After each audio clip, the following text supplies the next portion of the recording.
All right, joined by Ryan Gerard. And Ryan, it's an interesting year that we're in right now. We're halfway through it. You've got six top 25 finishes so far. How do you kind of assess your season so far?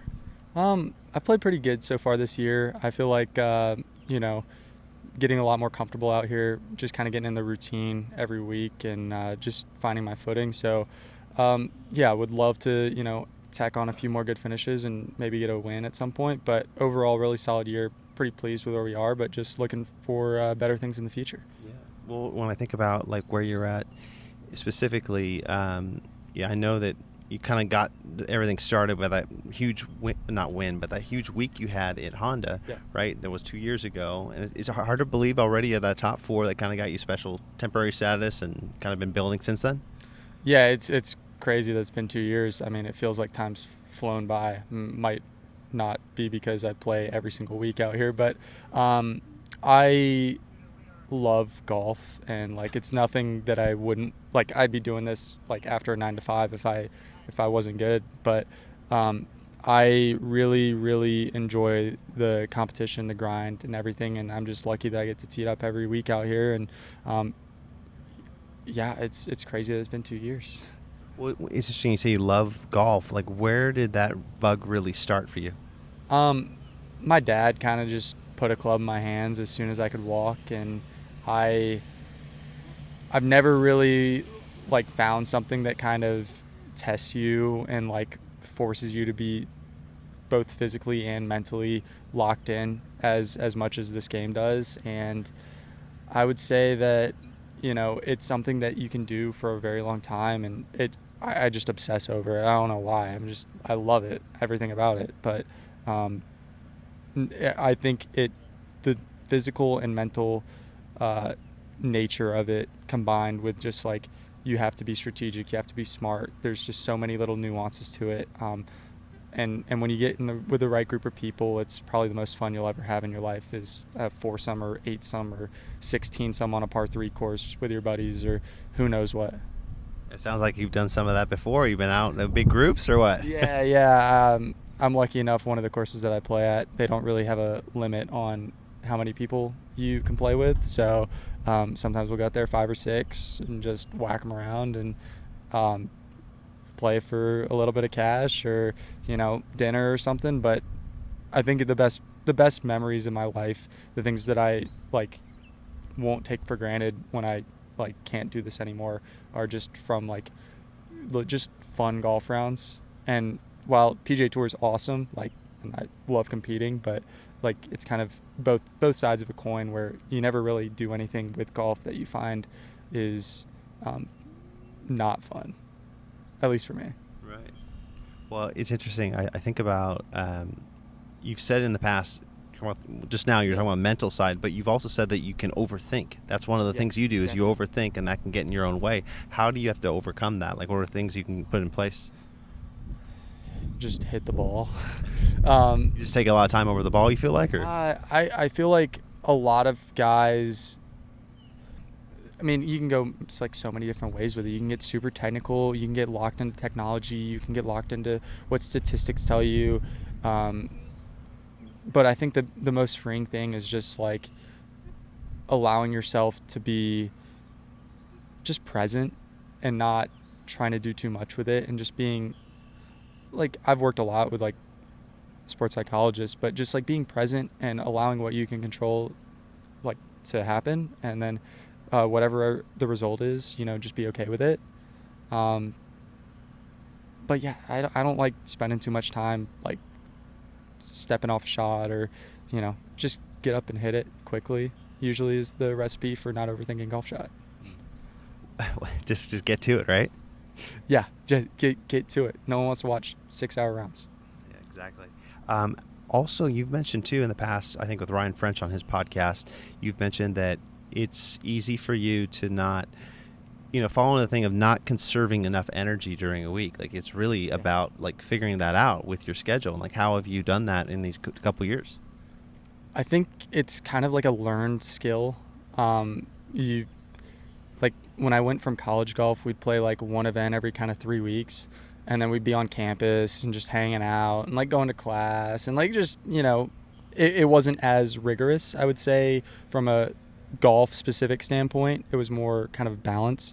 But now when basically you can spend every waking moment thinking about golf, playing golf, working out for golf, like I love being here, but you have to kind of regulate yourself. And when you play 6, 7, 8 weeks in a row, the back half of that, your body's just going to start breaking down if you're not careful. So it's as much about rest, sleep, hydration, and just understanding that if you're going to play 5, 6 weeks in a row, weeks 1 and 2, you can't just like get off to the start of just beating balls for 12 hours a day. It's quality over quantity in terms of like practice and preparation. It's funny that you say that because you're like the last guy on property practically. Maybe I should practice what I preach, but no, we're searching a little bit this week. You know, I think I'm swinging it well, I'm hitting it well.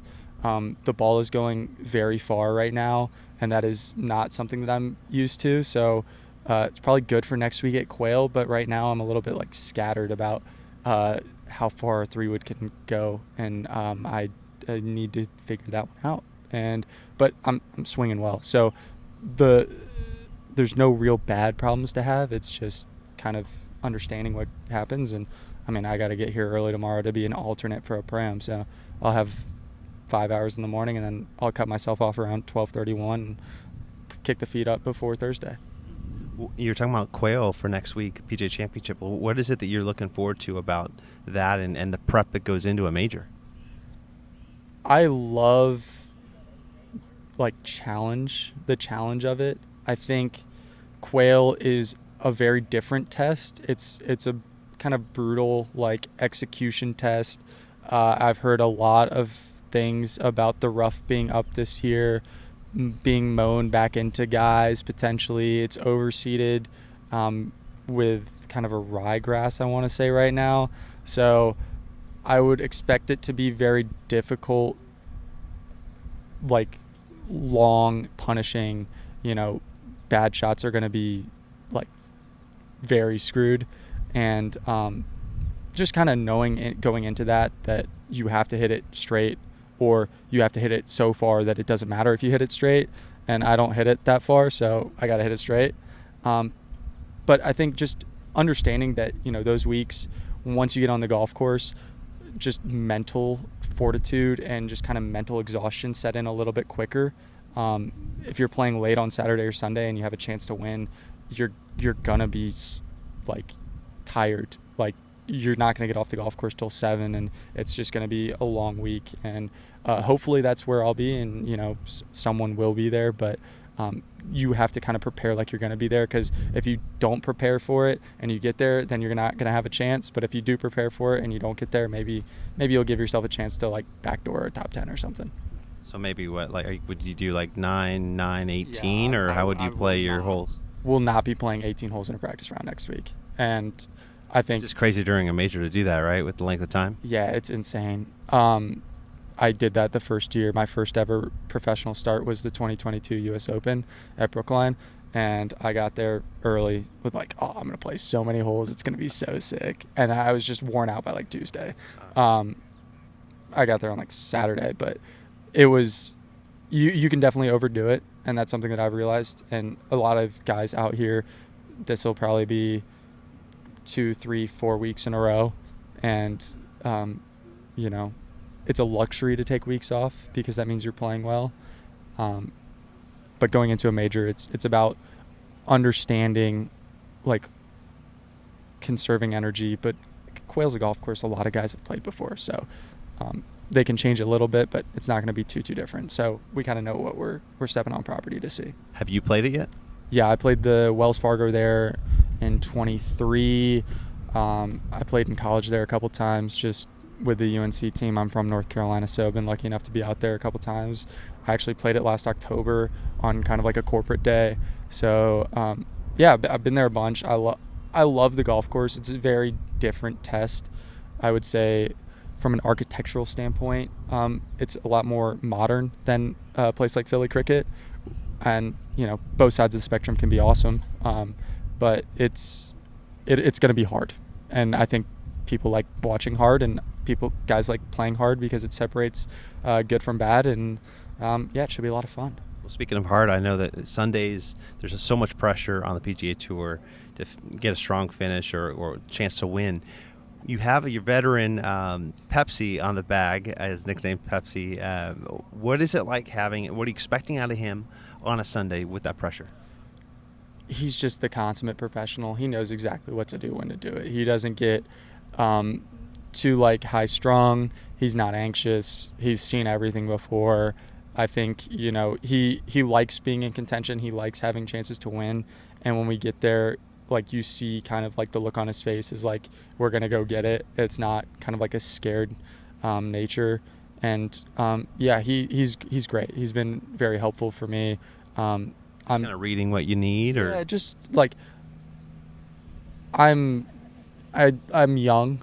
I know what I'm doing, but I am young and I'm learning still, and he's got a wealth of knowledge that like we can draw upon in certain areas. Like 17 at RBC a couple weeks ago, like notoriously the wind like swirls around that corner, and he's seen 9 different wind directions on that hole, and just he knows like where it's coming from and where to misses, and like when it's blowing a certain way on 15 and 16. When we get to 17, he's like dead set that this is where the shot needs to go with this trajectory, instead of it can feel downwind and it's actually into.